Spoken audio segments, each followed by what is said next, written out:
Student, my self Reshma Kapoor. आज की class में हम मैकेनिज्म ऑफ एक्वायर्ड इम्यूनिटी इस टॉपिक को पढ़ेंगे।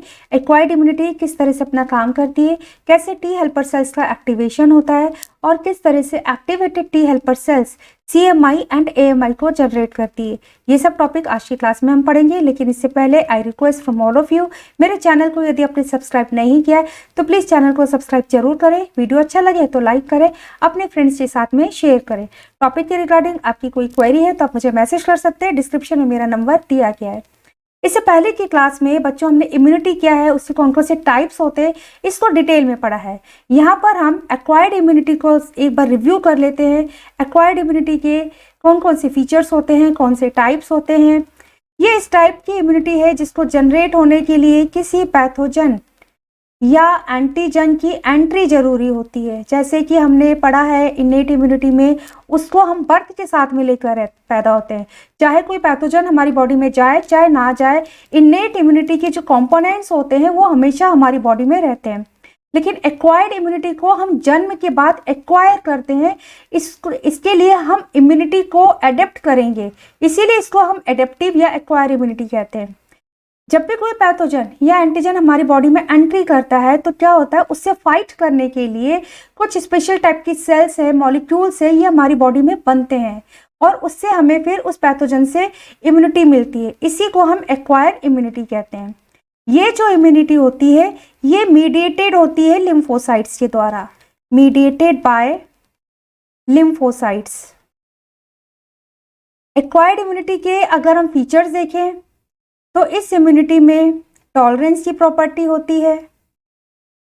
ये इम्यूनिटी हाईली स्पेसिफाइड होती है, हाई स्पेसिफिसिटी होती है इसके अंदर, इसीलिए ये इम्यूनिटी ऑटो इम्यून डिसीज से रिलेटेड होती है। इसके साथ ही ये इम्यूनिटी डाइवर्सिटी को दिखाती है। इस इम्यूनिटी में अडेप्टेबिलिटी का फीचर होता है। ये सारे पॉइंट्स हम ऑलरेडी पढ़ चुके हैं, इसलिए यहाँ पर मैं इनको डिस्कस नहीं कर रही हूँ। साथ ही ये जो इम्यूनिटी होती है ये इनेट इम्यूनिटी के कंपैरिजन में मोर स्ट्रॉन्गर, मोर एफिशिएंट होती है।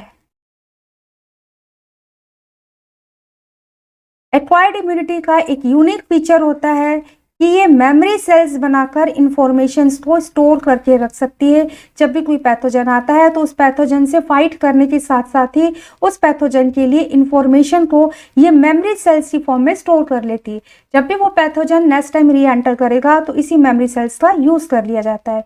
एक्वायर्ड इम्यूनिटी के दो टाइप्स होते हैं, ह्यूमोरल इम्यूनिटी, इसके जो कंपोनेंट्स होते हैं बॉडी फ्लूइड में होते हैं, इसीलिए इसको हम ह्यूमोरल इम्यूनिटी कहते हैं। और दूसरी होती है cell mediated immunity.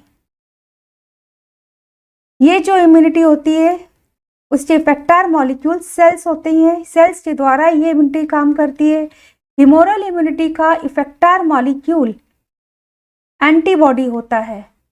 Effector molecule हम उसको कहते हैं जो कि साइट ऑफ इन्फेक्शन पर जाता है और पैथोजन को किल करता है।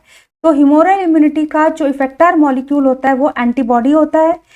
यहाँ पर एंटीबॉडी के द्वारा इम्यूनिटी काम करती है, पैथोजन को किल करती है, इसलिए हम इसको एंटीबॉडी मीडिएटेड इम्यूनिटी या AMI भी कहते हैं। एंटीबॉडी का सिक्रेशन बी सेल्स करती हैं। ये जो बी सेल्स होती है ये बी सेल्स किसी पेप्टाइडल एंटीजन या नॉन प्रोटीन एंटीजन इनके अगेंस्ट एंटीबॉडी को रिलीज करती है। ये जो इम्यूनिटी होती है ये एक्स्ट्रा सेलुलर पैथोजन को किल करने के लिए जनरेट की जाती है। एक्स्ट्रा सेलुलर पैथोजन के अगेंस्ट ये इम्यूनिटी काम करती है, मीन्स ऐसा पैथोजन जो सेल के बाहर एक्स्ट्रा सेलुलर फ्लूइड में है। लेकिन इसी के साथ ये जो इम्यूनिटी है ये इंट्रासेलुलर पैथोजन को किल करने के लिए भी जनरेट की जा सकती है। बात करें हम सेल मीडिएटेड इम्यूनिटी की तो इसके जो इंपॉर्टेंट कंपोनेंट्स होते हैं जो कि इस इम्यूनिटी को जनरेट करते हैं वो सेल्स होती हैं, जैसे कि TC cells, natural killer cells, INK T cells, T regulatory cells. ये कुछ इंपॉर्टेंट सेल्स हैं जो कि सेल मीडिएटेड इम्यूनिटी के कंपोनेंट्स होते हैं। ये जो इम्यूनिटी होती है ये इम्यूनिटी इंट्रासेलुलर पैथोजन पर काम करती है। इंट्रासेलुलर पैथोजन को किल करने के लिए ये इम्यूनिटी जनरेट की जाती है। ये जो इम्यूनिटी होती है ये पेप्टाइडल एंटीजन के अगेंस्ट काम करती है, जबकि humoral immunity peptidyl and non protein दोनों टाइप के एंटीजन के लिए काम आती है। ये मेनली पेप्टाइडल एंटीजन के ऊपर अपना काम करती है। इसी के साथ जो सेल मीडिएटेड इम्यूनिटी होती है ये ट्यूमर सेल्स, कैंसरस सेल्स,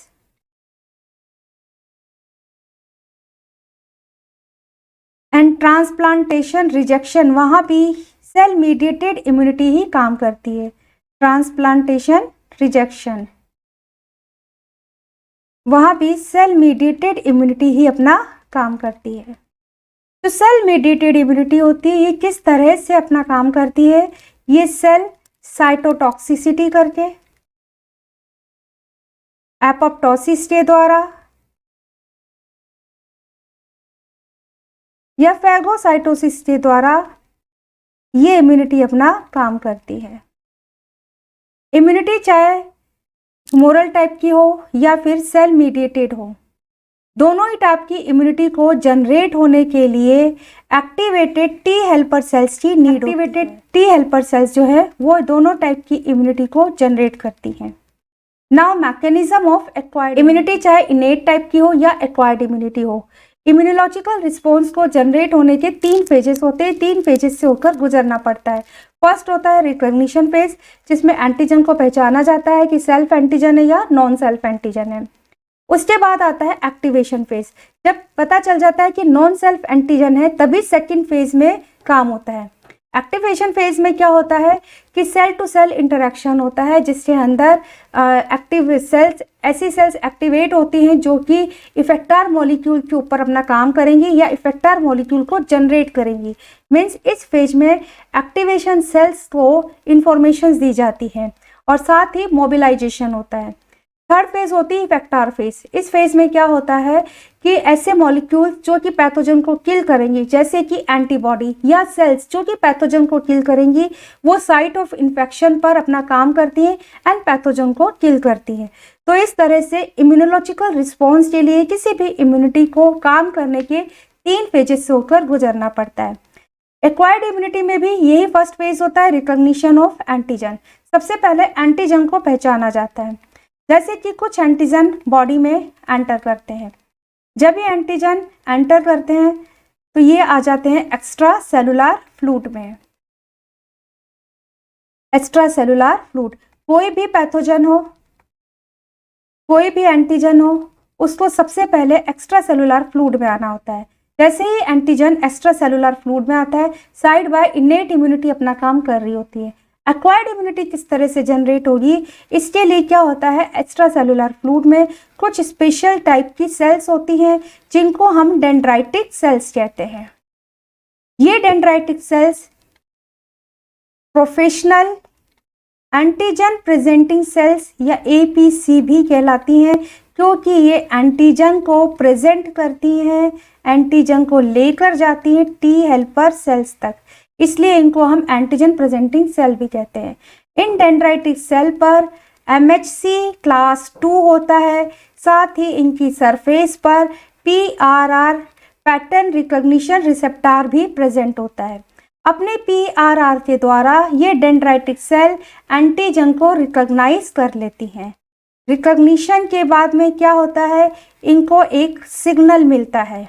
ठीक है, यहाँ पर इनको एक फर्स्ट सिग्नल मिल गया, जिससे ये क्या करती हैं, एंटीजन को एंडोसाइटोसिस के द्वारा या फैगोसाइटोसिस के द्वारा ये एंटीजन को एंगल्फ कर लेती है। अब एंटीजन की प्रोसेसिंग स्टार्ट होती है।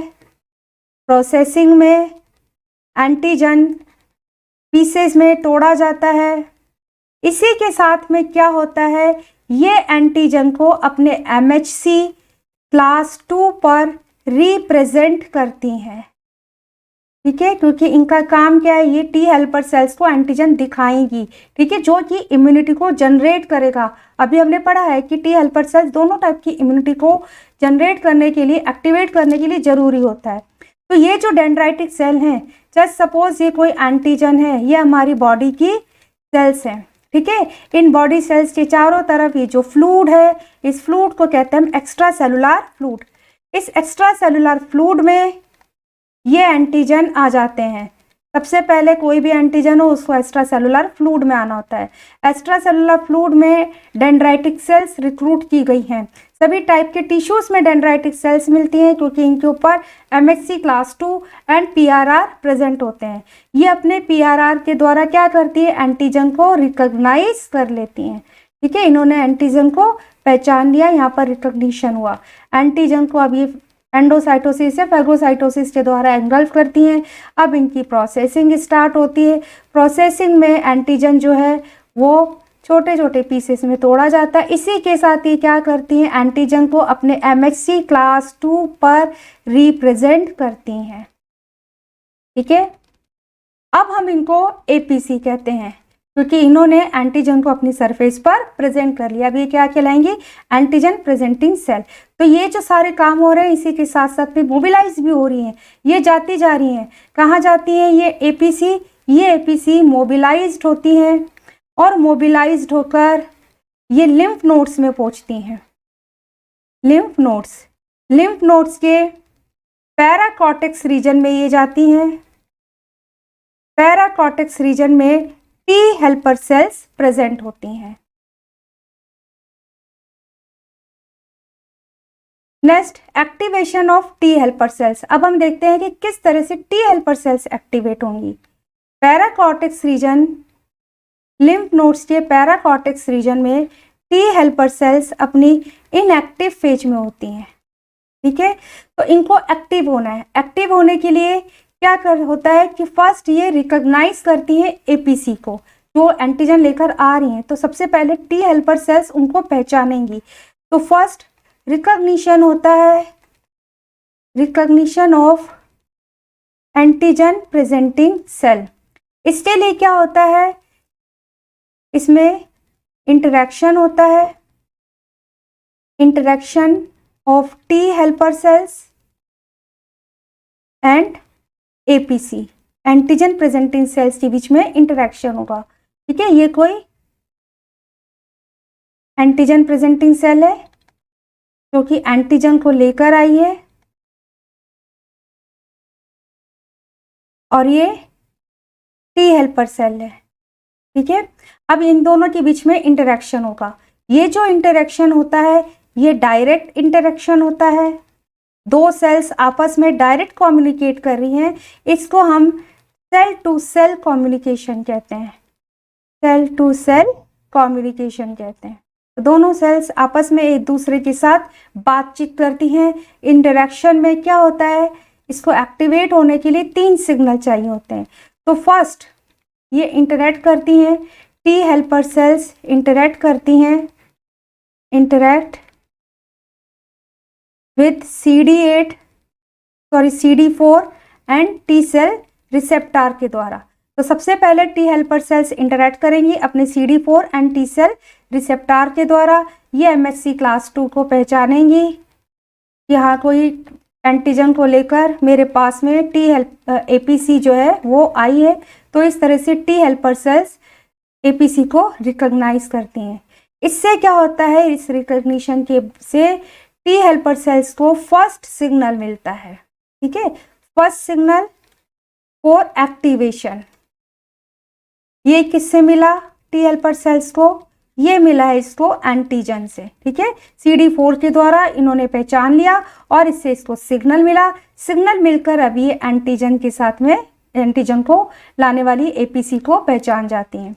इसके बाद ये जो T हेल्पर सेल है इसको फुल एक्टिवेशन के लिए, फुली एक्टिवेट होने के लिए 2 सिग्नल और चाहिए होते हैं। यदि सिग्नल नहीं मिलते तो क्या होता है, ये जो T हेल्पर सेल्स हैं ये एपोप्टोसिस के द्वारा इनएक्टिव हो जाती है, खत्म हो जाती हैं।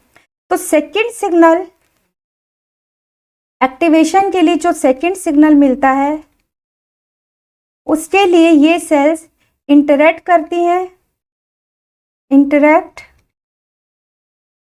with its CD40 ligands and CD40 receptor of APC। तो सेकंड सिग्नल के लिए क्या होता है कि जो टी हेल्पर सेल्स हैं, इन टी हेल्पर सेल्स के पास में CD40 लिगेंड होता है। ये अपना CD40 लिगेंड दिखाती हैं APC को, और APC इसको CD40 रिसेप्टार दिखाता है, और इस तरह से दोनों के बीच में इंटरेक्शन हो रहा है। ठीक है, दोनों सेल्स आपस में यहाँ पर बातचीत कर रही हैं। तो इससे टी हेल्पर सेल को सेकंड सिग्नल मिल जाता है। इस इंटरेक्शन के बाद इसको सेकंड सिग्नल मिल जाता है। तो फर्स्ट सिग्नल मिला है, ध्यान रखिएगा, ये पूछ लिया जाता है एंटीजन से। सेकंड सिग्नल इसको मिला है CD40 से। एंड थर्ड सिग्नल के लिए क्या होता है, अब यहाँ पर इंटरेक्शन होता है, interaction between CD28 and B7। तो थर्ड सिग्नल के लिए ये जो टी हेल्पर सेल्स है, इनके पास में CD28 होता है। ये अपना CD28 APC को दिखाती हैं, CD28, और APC के ऊपर B7 बन जाता है, और यहाँ पर ये जो है अब इंटरेक्शन हो रहा है। ठीक है, तो इस तरह से इसको थर्ड सिग्नल मिल जाता है CD28 एंड B7 के इंटरेक्शन से। तीसरा सिग्नल हो गया B7 से। तो जब ये तीनों सिग्नल मिल जाते हैं, तीनों सिग्नल मिलने के बाद ये जो टी हेल्पर सेल है, अब ये T helper cell fully activate हो जाती है। ठीक है, फुली एक्टिवेट हो जाती है। इसके बाद क्या होता है, एक्टिवेटेड टी हेल्पर सेल्स यहाँ पर हम दोबारा ड्रॉ कर लेते हैं। ये है APC, ये है T helper cell, MHC class 2, CD4, CD28, B7, CD40 and CD40। ये जो एक्टिवेटेड टी हेल्पर सेल है, ये एक्टिवेटेड टी हेल्पर सेल अब सेकेंड फेज प्रोलिफरेशन में जाती है। सेकेंड फेज में इसका प्रोलिफरेशन होता है। ठीक है, प्रोलिफरेशन स्टेज में आती है। इसमें क्या होता है, ये जो टी हेल्पर सेल्स है, ये खुद ही इंटरल्यूकिन 2 को रिलीज करती है। ठीक है, इंटरल्यूकिन 2 रिलीज करेगी, और खुद ही उस इंटरल्यूकिन 2 को ये रिकॉग्नाइज भी कर लेती है। तो इसमें टी हेल्पर सेल रिलीज करती है इंटरल्यूकिन 2 को, और उसको रिकॉग्नाइज कर लेती है। ठीक है, रिकॉग्नाइज करने के बाद क्या होता है, ये अपने क्लोन्स बना लेती है। तो यहाँ पर एक्टिवेटेड टी हेल्पर सेल्स के क्लोन्स बन जाते हैं। ठीक है, प्रोलिफरेशन में क्या होता है, टी हेल्पर सेल्स अपने क्लोन बना लिए। तो जिस पैथोजन के लिए, जिस एपिटॉप के लिए ये टी हेल्पर सेल्स एक्टिवेट हुई हैं, उसी पैथोजन के लिए ये क्लोन्स बन गए। ठीक है, क्लोन्स बनने के साथ ही क्या होता है, ये जो टी हेल्पर सेल्स है, ये टी हेल्पर सेल्स कुछ साइटोकाइंस भी रिलीज करती हैं, और ये साइटोकाइंस APC के साथ में इंटरैक्ट करते हैं। तो टी हेल्पर सेल्स साथ ही कुछ साइटोकाइंस रिलीज करती हैं, जो कि इंटरैक्ट करते हैं APC के साथ में। इस इंटरैक्शन से क्या होता है, ये जो APC होता है, ये एक्टिवेट हो जाती है। इसको अब हम एक्टिवेटेड APC कहते हैं। एक्टिवेटेड APC को लाइसेंट APC भी कहते हैं। ठीक है, इसको टी हेल्पर सेल ने जो खुद एक्टिवेट हो गई है, उसने APC को लाइसेंस दे दिया कि अब आप अपना B7 किसी को भी दिखाओ, किसी भी सेल को दिखाकर उसको इस पैथोजन के लिए, इस एंटीजन के लिए आप एक्टिवेट कर दो। मीन्स हम ये कह सकते हैं टी हेल्पर सेल ने अपना काम APC को करने के लिए लाइसेंस दे दिया है। ठीक है, तो हुआ क्या है, फर्स्ट पेज में हमने देखा रिकॉग्निशन हुआ, जिसमें रिकॉग्नाइज करके टी हेल्पर सेल्स एक्टिवेट हो गई। Activated T helper sales proliferation stage में जाएंगी। ठीक है। प्रोलिफरेशन के लिए ये IL-2 इंटरल्यूकिन 2 रिलीज करेंगी।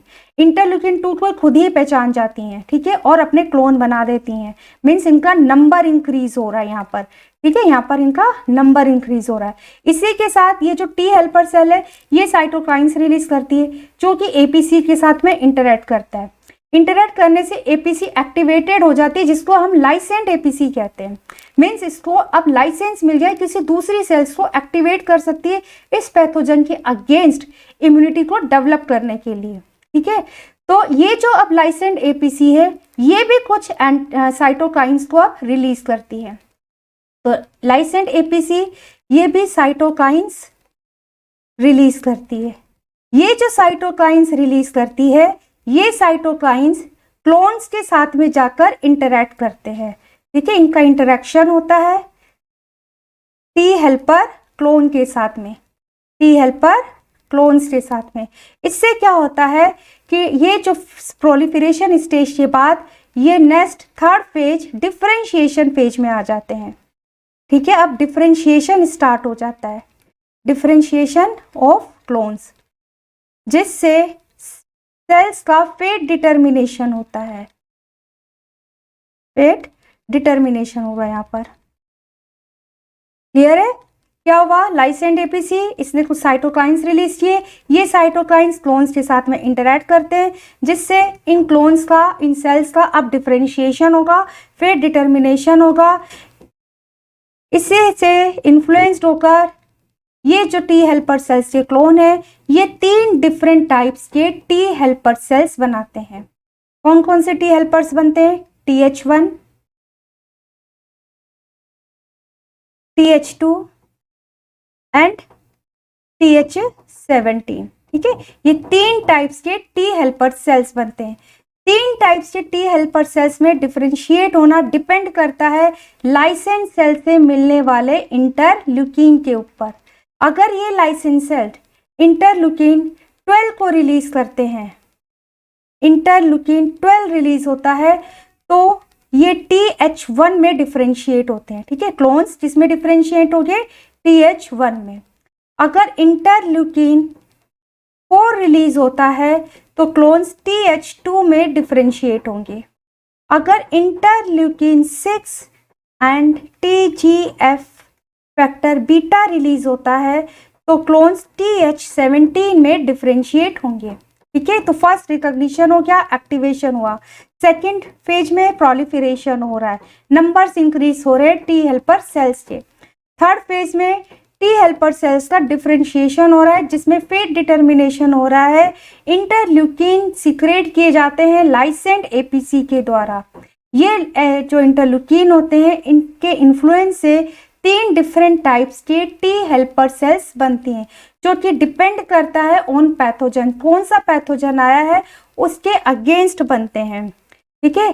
TH1 कब बनते हैं ये अब हम देखते हैं। TH1 अगर कोई इंट्रासेलुलर पैथोजन के आने पर TH1 बनते हैं।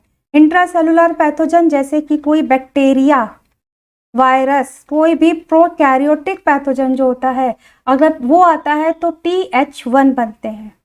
इसके अलावा ये जो TH1 होते हैं ये इंटरफेरोन गामा रिलीज करते हैं। TH1 हेल्पर सेल्स CMI को एक्टिवेट करती हैं, ये AMI को एक्टिवेट करती हैं। इसी के साथ TH1 फेगोसाइटोसिस करने वाली सेल्स को भी एक्टिवेट करती हैं। मेनली ये मैक्रोफेजेस एंड न्यूट्रोफिल्स को एक्टिवेट करती हैं, ठीक है। न्यूट्रोफिल्स को ये एक्टिवेट करेंगी। इसी के साथ ये जो TH1 होता है ये ट्यूमर नेक्रोसिस फैक्टर भी रिलीज करते हैं। TH2 कब बनते हैं, TH2 अगर कोई इंट्रासेलुलर पैरासाइट आता है इंट्रासेलुलर पैरासाइट आने पर TH2 हेल्पर सेल्स बनती है। इंट्रासेलुलर पैरासाइट मीन्स कोई यूकैरियोटिक पैथोजन आता है तो TH2 बनती है। ये TH2 interleukin 4, interleukin 5 and interleukin 13 को रिलीज करती है। ये इंटरल्यूकिन 13 है, इंटरल्यूकिन 13 को रिलीज करती हैं। TH2 भी CMI एक्टिवेट करती है, इसके द्वारा AMI भी एक्टिवेट होती है। साथ ही ये फैगोसाइटोसिस करने वाली सेल्स को भी ये एक्टिवेट करती हैं। मेनली TH2 ये इओसिनोफिल्स को एक्टिवेट करती है जो पैरासाइट्स को किल करती हैं। इसके साथ ही ये मास्ट सेल्स को एक्टिवेट करती है जिससे कि इन्फ्लामेशन ज़्यादा होता है। इसके साथ ही ये म्यूकस सिक्रेट करने वाली सेल्स को भी एक्टिवेट करती हैं जिससे कि ज़्यादा अमाउंट में म्यूकस सिक्रेट हो और पैरासाइट म्यूकस में ट्रैप हो जाए। तो इस तरह से अगर कोई इंट्रासेलुलर पैरासाइट आया है तो उसके रिस्पॉन्स में टी हेल्पर 2 टाइप की सेल्स बनती हैं। TH17 कब बनती है? अगर कोई एक्स्ट्रा सेलुलर पैथोजन आया है, एक्स्ट्रा सेलुलर पैथोजन, तो उसके लिए TH17 टाइप की टी हेल्पर सेल्स बनती हैं। ये इंटरल्यूकिन 17, इंटरल्यूकिन 22 रिलीज करती हैं। इसके साथ ही ये जो टी हेल्पर 17 टाइप का जो इम्यूनिटी है, इससे जो इम्यूनिटी डेवलप होगी वो काम करती है मेनली टाइट जंक्शंस के नंबर को इंक्रीज करने का।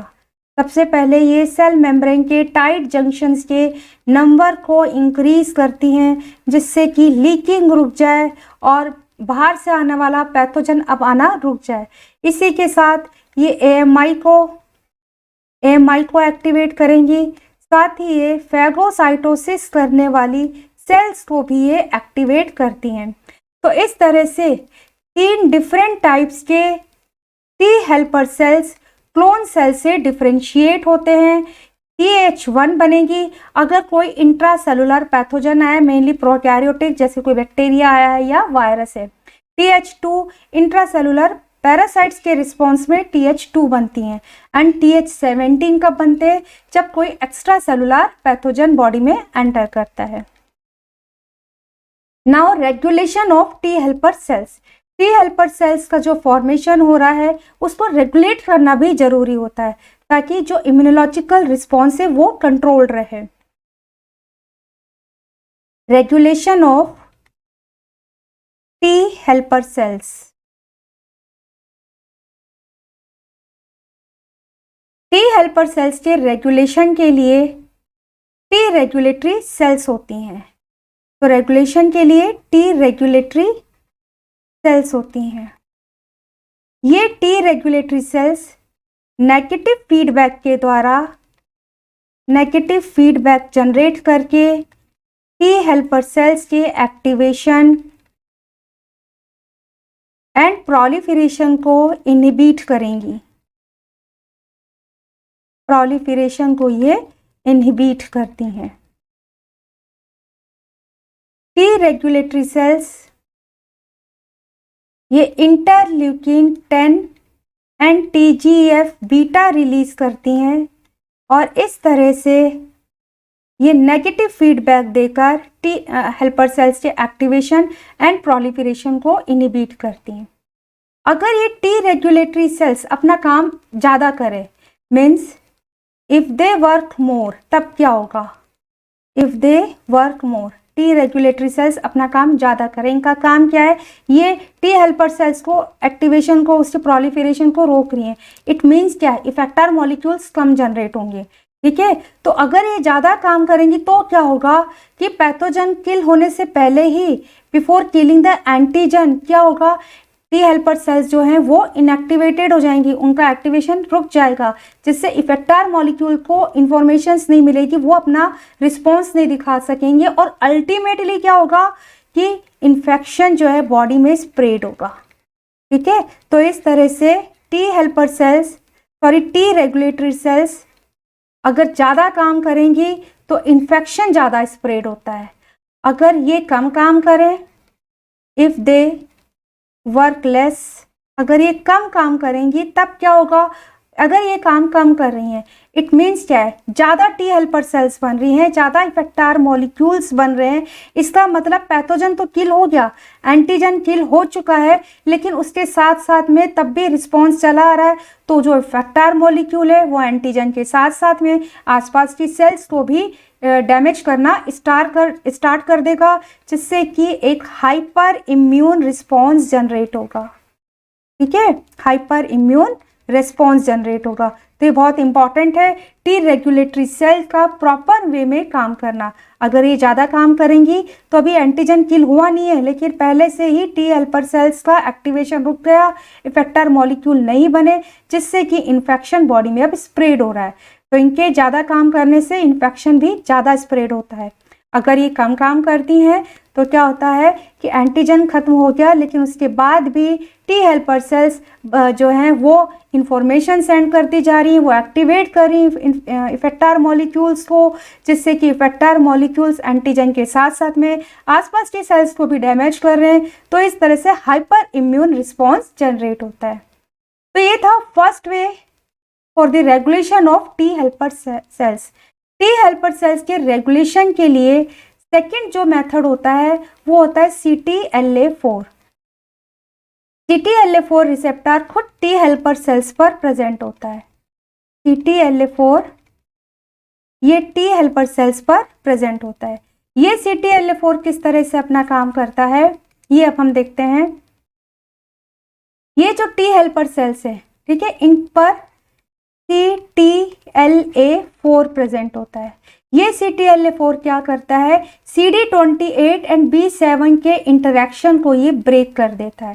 ठीक है, ये जब इंटरेक्शन ही ब्रेक हो जाता है तो जो टी हेल्पर सेल्स है उनका एक्टिवेशन अब रुक जाता है, क्योंकि ये जो इंटरेक्शन है B7 एंड CD28 का वो फुल एक्टिवेशन के लिए जरूरी होता है।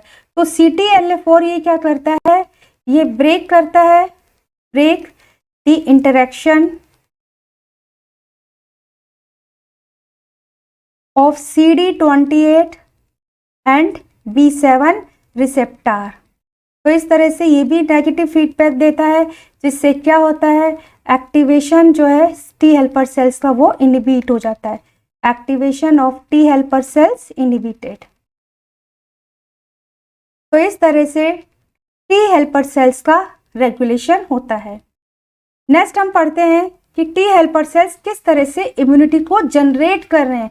अभी तक किसी भी टाइप की कोई इम्यूनिटी जनरेट नहीं हुई है, सिर्फ हमने क्या देखा है, पैथोजन को पहचाना गया है एंड टी हेल्पर सेल्स वो एक्टिवेट हुई हैं। नेक्स्ट है हाउ टू जनरेट CMI। ठीक है, फर्स्ट हम देखते हैं किस तरह से टी हेल्पर सेल्स CMI को जनरेट करते हैं। बाय एक्टिवेटेड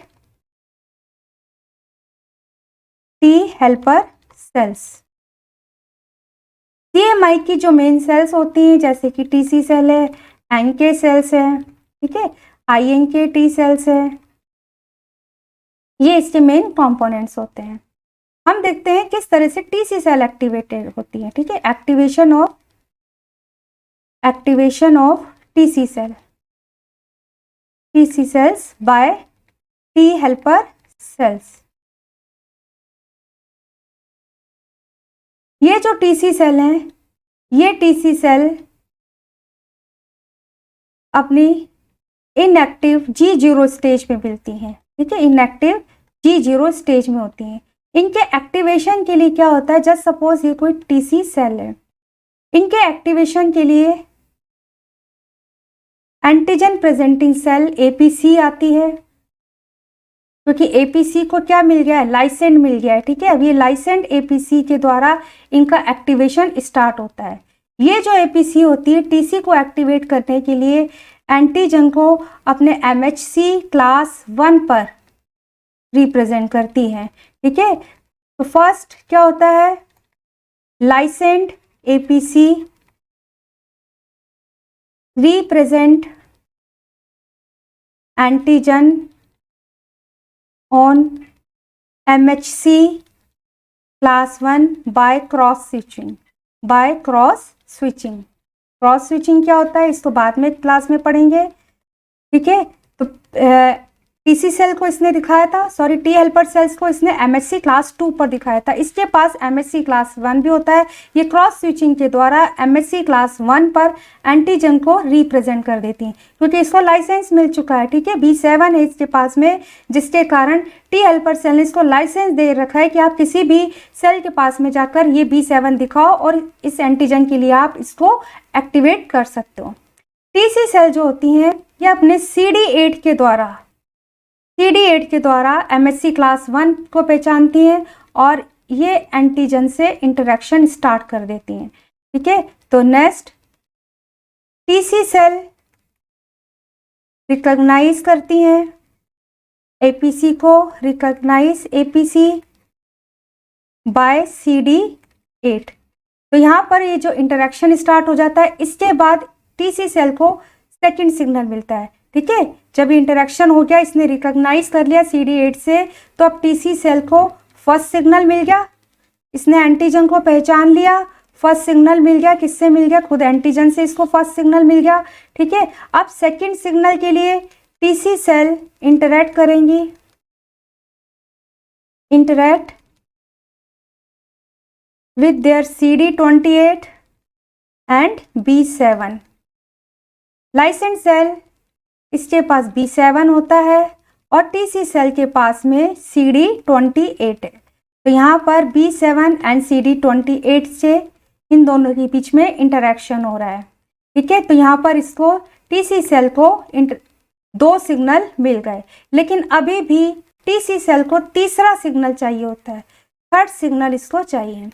थर्ड सिग्नल इसको एक्टिवेटेड टी हेल्पर सेल से मिलता है, ठीक है। एक्टिवेटेड टी हेल्पर सेल्स जो होती हैं ये इंटरल्यूकिन 2 को रिलीज करती हैं। इंटरल्यूकिन 2 ये रिलीज करती हैं, जो कि टीसी सेल को थर्ड सिग्नल देती हैं। तो थर्ड सिग्नल किससे मिलता है? By activated T helper cells, जो कि रिलीज करेंगे, विच रिलीज इंटरल्यूकिन 2। इंटरल्यूकिन 2 से जब इसको थर्ड सिग्नल मिलता है तो अब ये जो टीसी सेल है ये एक्टिवेट हो जाती है। लेकिन अगर किसी कारण से टी हेल्पर सेल्स इनको ये सिग्नल नहीं दे पाए, तो ये जो टीसी सेल होती हैं दो सिग्नल मिलने के बाद ये खुद ही इंटरल्यूकिन 2 को रिलीज कर लेती हैं और खुद ही उसको रिकॉग्नाइज कर लेती हैं, और इस तरह से टीसी सेल जो है ये एक्टिवेटेड टीसी सेल में अब कन्वर्ट हो जाती है, ठीक है। एक्टिवेटेड हो गई। हम क्या पढ़ रहे हैं? टी हेल्पर सेल्स जो खुद एक्टिवेट हो चुकी है, अब वो CMI कैसे जनरेट कर रहे हैं। CMI की सेल है, टीसी सेल है, NK सेल्स है, INKT सेल्स है, ठीक है। तो फर्स्ट हम देख रहे हैं टीसी सेल्स कैसे जनरेट हो रही है, टीसी सेल कैसे एक्टिवेट हो रही है, ठीक है, काम करने के लिए। तो ये जो टीसी सेल है उसको पहले सिग्नल मिलेगा एंटीजन प्रेजेंटिंग सेल से। Antigen presenting cell TC cell के पास में आएंगी, जो कि अभी इनएक्टिव G0 स्टेट में है, और ये जो लाइसेंट APC सेल है ये सेल MHC क्लास 1 पर एंटीजन को रिप्रेजेंट करेंगी। टीसी सेल अपने CD8 के द्वारा इसको पहचान लेंगी, इंटरेक्शन स्टार्ट हो गया, ठीक है। इसके बाद लाइसेंट APC के पास B7 होता है, ये अपना B7 दिखाती है, इसके पास में CD28 है, यहाँ पर इंटरेक्शन हो जाता है तो सेकंड सिग्नल मिल जाता है। अगेन सेकंड सिग्नल किससे मिल रहा है? B7 के द्वारा, ठीक है। थर्ड सिग्नल अभी भी चाहिए फुली एक्टिवेट होने के लिए, थर्ड सिग्नल मिलता है इसको। जो एक्टिवेटेड टी हेल्पर सेल्स हैं वो इंटरल्यूकिन 2 को रिलीज करती हैं। इंटरल्यूकिन 2 जो है टीसी सेल के साथ में इंटरेक्शन करेगा, जिससे कि टीसी सेल्स फुली एक्टिवेट हो जाएंगी। अगर इसको टी हेल्पर सेल से इंटरल्यूकिन 2 नहीं मिलता है तो ये खुद ही इंटरल्यूकिन 2 को रिलीज कर लेती हैं और खुद ही रिकॉग्नाइज कर लेती हैं, और इस तरह से टीसी सेल्स एक्टिवेट हो जाती हैं। ये जो एक्टिवेटेड टीसी सेल्स हैं, एक्टिवेटेड टीसी सेल्स ये किसके लिए एक्टिवेटेड है? जो एंटीजन डेंड्रिटिक सेल्स लेकर आ रही हैं, एंटीजन प्रेजेंटिंग सेल जिसको प्रेजेंट कर रही हैं, ठीक है। तो एक पर्टिकुलर एंटीजन के लिए अब ये टीसी सेल्स ये एक्टिवेट हो चुकी है। एक्टिवेट होने के बाद ये टीसी सेल्स डिफरेंशिएट होती हैं, ठीक है, ये भी डिफरेंशिएट होती हैं। डिफ्रेंशिएट होकर इनसे 3 टाइप्स की सेल्स बनती हैं। एक बनती है TC1, TC2 और तीसरी टाइप की सेल बनती है इनसे TC मेमोरी सेल। ठीक है, तो मेमोरी सेल बनाकर ये उस पर्टिकुलर पैथोजन, उस पर्टिकुलर एपिटोप के लिए इंफॉर्मेशंस को अब यहाँ पर स्टोर करके रख लिया। ठीक है, नेक्स्ट टाइम क्या होगा, जब भी सेम पैथोजन, सेम एपिटोप आएगा, ठीक है, तो क्या होगा, जो पहले के प्रोसेस हैं वो सब अब नहीं करने पड़ेंगे। अब यहाँ पर TC मेमोरी सेल्स हैं, ठीक है, इस पैथोजन के लिए, किसी पैथोजन X के लिए मेमोरी है इसके पास में, तो जैसे ही सेम एपिटोप X दोबारा से आएगा, मेमोरी सेल्स में ऑलरेडी सारे काम हो चुके हैं, उसको उसके लिए किस तरह से फाइट करनी है ये इंफॉर्मेशन यहाँ पर आ चुकी है। तो पहले के जो स्टेप्स है वो नहीं होंगे। ठीक है, पहले के स्टेप से जब फर्स्ट टाइम पैथोजन आता है बच्चों, तो ये समझिए अब यहाँ पर TC सेल का एक्टिवेशन हो रहा है, TC1 बन रहा है, TC2 बन रही है, अपना काम करेगा। ये क्या है, ये प्राइमरी रिस्पॉन्स है। ठीक है, हमने पिछली क्लास में पढ़ा है प्राइमरी रिस्पॉन्स, जब पैथोजन फर्स्ट टाइम एंटर करता है, तो पैथोजन X को फर्स्ट टाइम एंटर करा, उसको पहचाना, पहचानने के बाद टी हेल्पर सेल्स बनी, टी हेल्पर सेल्स ने इस CMI को जनरेट करना है, TC सेल को एक्टिवेट किया, TC cell TC1 and TC2 बना रही है और पैथोजन को किल करेगी। ये हो गया हमारा प्राइमरी रिस्पॉन्स। सेकेंडरी रिस्पॉन्स क्या होता है, मेमोरी सेल्स बन चुकी हैं। ठीक है, मेमोरी सेल्स ने इस पैथोजन X को पहचान कर अपने पास में इंफॉर्मेशन रख ली, ये X पैथोजन नेक्स्ट टाइम आएगा, तो पहले के जो सारे स्टेप्स थे, रिकॉग्नाइज करना, टी हेल्पर सेल्स का एक्टिवेशन होना, वो सारे स्टेप्स अब नहीं होंगे। अब ये टी मेमोरी सेल्स जो हैं ये फटाफट से CTL बना लेंगी, टी मेमोरी सेल्स CTL बना लेंगी और CTL जो है पैथोजन X को किल कर देगा। ठीक है, तो यहाँ पर अब टाइम कम लगा, इमीडिएट रिस्पॉन्स हुआ है, इसी को हम कहते हैं सेकेंडरी रिस्पॉन्स, जो कि इमीडिएटली होता है। ठीक है, TC1 क्या करती है, ये भी CTL बनाती है और TC2 से भी CTL बनता है, मीन्स पैथोजन को किल करने वाली ये सेल्स हैं। TC1 से जो CTL बनती है, 2 तरीके से अपना काम करती है, सेल साइटोटॉक्सिसिटी के द्वारा एंड एपोप्टोसिस के द्वारा। इन दोनों तरीकों से ये पैथोजन को किल कर सकती है, जबकि CTL जो कि TC2 से बनी है, ये सेल साइटोटॉक्सिसिटी के द्वारा पैथोजन को किल करती है। तो इस तरह से टी हेल्पर सेल्स CMI को जनरेट करती हैं। नाउ NK सेल्स, या जिनको हम नेचुरल किलर सेल्स भी कहते हैं, नेचुरल किलर सेल्स, ऐसी TC सेल्स जिनके ऊपर CD56 मार्कर होता है, TC cells which has CD56 marker on its surface,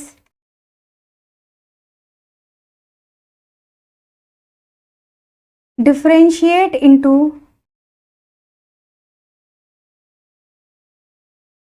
natural killer cells. ये जो नेचुरल किलर सेल्स होती हैं ये हेल्प करती हैं एंटीबॉडी प्रोड्यूस करने के लिए। These cells helps to B cells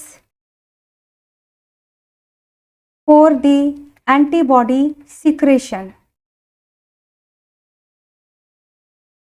इसके अलावा ये जो नेचुरल किलर सेल्स होती हैं, ये नेचुरल किलर सेल्स का इम्पॉर्टेंट रोल होता है, important role against mycobacterium infection, mycobacterium infection.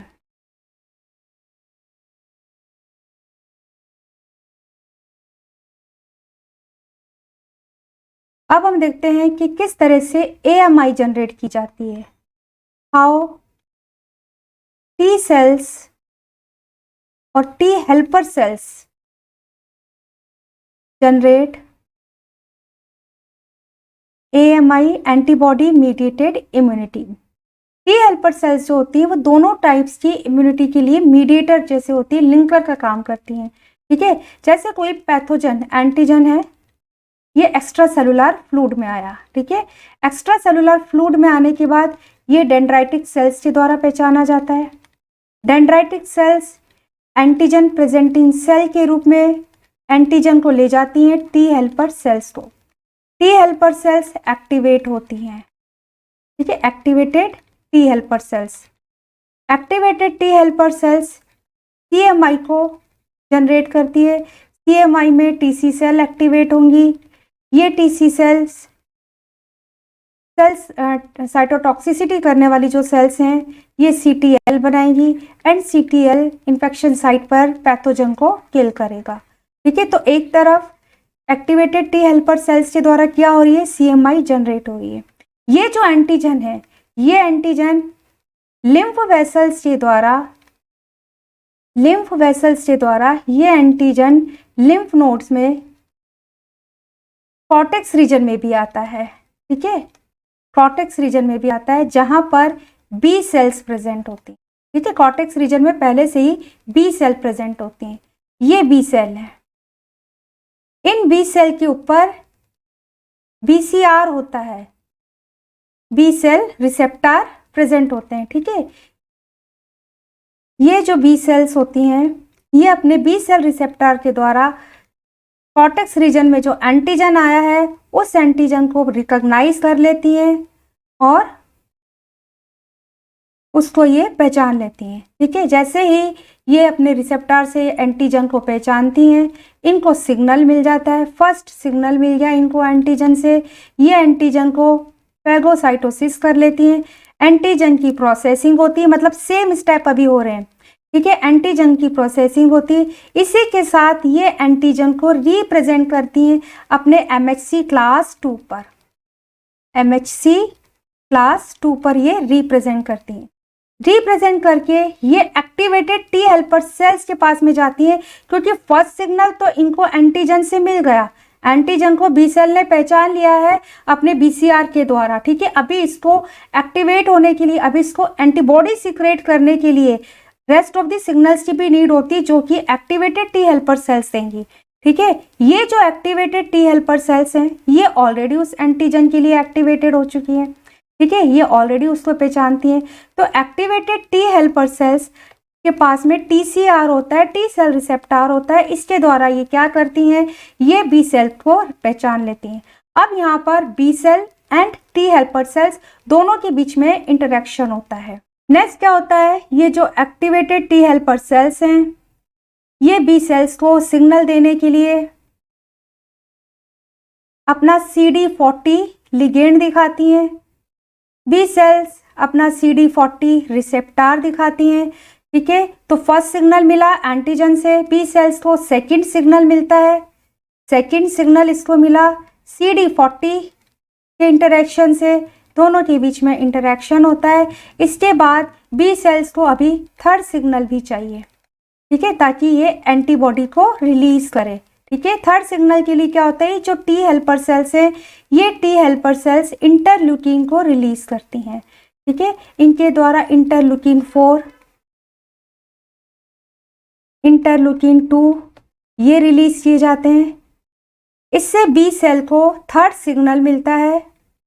Third signal मिलते ही अब ये जो बी सेल हैं ये एक्टिवेट हो जाती हैं और प्रोलिफरेशन स्टेट में जाती हैं, ठीक है। बी सेल्स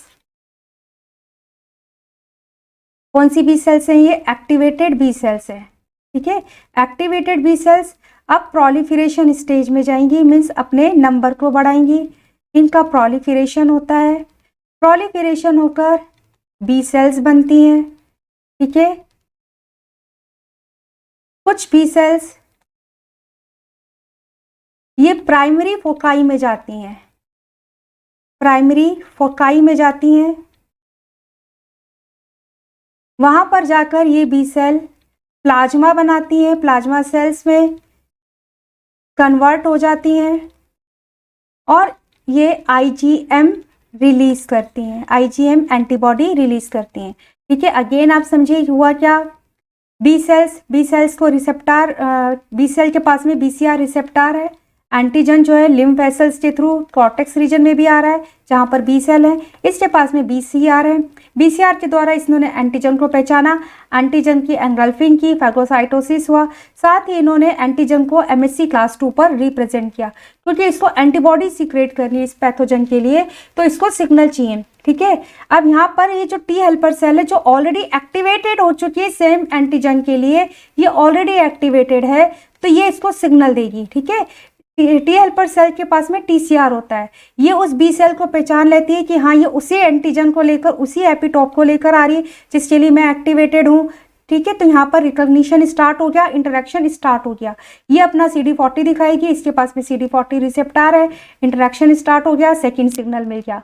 अब इसको थर्ड सिग्नल भी चाहिए होता है। थर्ड सिग्नल के लिए ये जो टी हेल्पर सेल है ये इंटरलुकिन 2 एंड इंटरलुकिन 4 को रिलीज करती है, जिससे बी सेल्स जो है वो प्रोलिफरेशन स्टेट में आ जाती हैं, एक्टिवेटेड होकर प्रोलिफरेशन स्टेट में आ जाती हैं। यहाँ पर ये अपने नंबर को इंक्रीज करेंगी। ठीक है, कुछ बी सेल्स क्या होती हैं, ये प्राइमरी फोकाई में जाती हैं, सीधे प्लाज्मा सेल्स बना लेती हैं और आईजीएम एंटीबॉडी को रिलीज करती हैं। इसी के साथ में क्या होता है, कुछ बी सेल्स ये जो है ये जर्मिनल सेंट्रम में जाती हैं, यहाँ पर जाकर इनका मैच्योरेशन एंड डिफरेंशिएशन होता है। ठीक है, मतलब पैथोजन आया, उसको पहचाना और पहले कौन सी एंटीबॉडी जाती है, सबसे पहले आईजीएम रिलीज होती है। यहाँ पर बी सेल्स जो है आईजीएम के द्वारा अपना काम स्टार्ट करना शुरू कर देती हैं। इसी के साथ में क्या होता है, कुछ बी सेल्स ये जर्मिनल सेंट्रम में आती हैं। जर्मिनल सेंट्रम में इनका मैच्योरेशन एंड डिफरेंशिएशन स्टार्ट होता है। डिफरेंशिएशन स्टार्ट होता है, डिफरेंट टाइप्स की बी सेल्स यहाँ पर बनती हैं और मैच्योर होती हैं। कुछ B cells memory B cells की रूप में, मेमोरी बी सेल्स की फॉर्म में बन जाती हैं। कुछ बी सेल्स जो हैं ये डिफरेंशिएट होकर प्राइमरी फोकाई में जाएंगी और ये IgE, IgA and IgG different types की एंटीबॉडी बनाने के लिए ये डिफरेंशिएट होकर प्राइमरी फोकाई में जाती हैं, जहाँ पर जाकर ये उसके अकॉर्डिंगली प्लाज्मा सेल्स बनाती हैं एंड डिफरेंट टाइप्स की एंटीबॉडी फिर रिलीज होती है। तो इस तरह से बी सेल्स अपना काम करती है और किसी भी पैथोजन के अगेंस्ट एंटीबॉडी को रिलीज करती है। यहाँ पर अगर आपसे बच्चों क्वेश्चन आए कि टी हेल्पर सेल से किस तरह से BMI जनरेट होती है, तो आपको activation of T helper sales के सभी स्टेप्स को पहले लिखना होगा। ठीक है, किस तरह से एंटीजन को पहचाना गया है, एक्टिवेशन हुआ है टी हेल्पर सेल्स का, देन फिर हम बी सेल्स को बताएंगे BMI किस तरह से जनरेट हो रही है।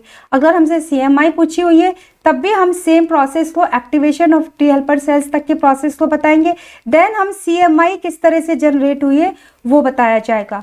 तो BMI एंड CMI दोनों के लिए एक्टिवेटेड टी हेल्पर सेल्स जरूरी होता है, दोनों के बीच में ये कोऑर्डिनेशन का काम करता है, एज ए लिंकर सेल ये काम करता है। टी हेल्पर सेल्स जो कि डिफरेंट टाइप्स की एंटीबॉडी रिलीज करने वाली बी सेल्स को एक्टिवेट कर लेता है, साथ ही मेमोरी बी सेल्स बन जाती हैं। तो जैसे ही अब नेक्स्ट टाइम सेम पैथोजन आएगा, यहाँ तक हुआ प्राइमरी रिस्पॉन्स, नेक्स्ट टाइम जैसे ही सेम पैथोजन आएगा, ऑलरेडी बी सेल्स जो हैं वो बनी हुई है, उसके पैथोजन के लिए मेमोरी स्टोर करके रख ली गई है। तो इमीडिएटली क्या होगा, बी सेल्स जो है एंटीबॉडी को रिलीज कर देंगी अकॉर्डिंग टू पैथोजन। यहाँ पर सारा सिस्टम हो रहा है, ठीक है, सारा यहाँ पर प्रोसेसिंग हो रही है, मैच्योरेशन हो रहा है। पैथोजन किस, उस पैथोजन को किल करने के लिए IgE रिलीज करना है या IgA रिलीज करना है या IgG रिलीज करना है, तो उसी के अकॉर्डिंगली यहाँ पर प्रोसेसिंग हो रही है और उसी के अकॉर्डिंगली मेमोरी सेल्स बनाकर रख ली गई हैं।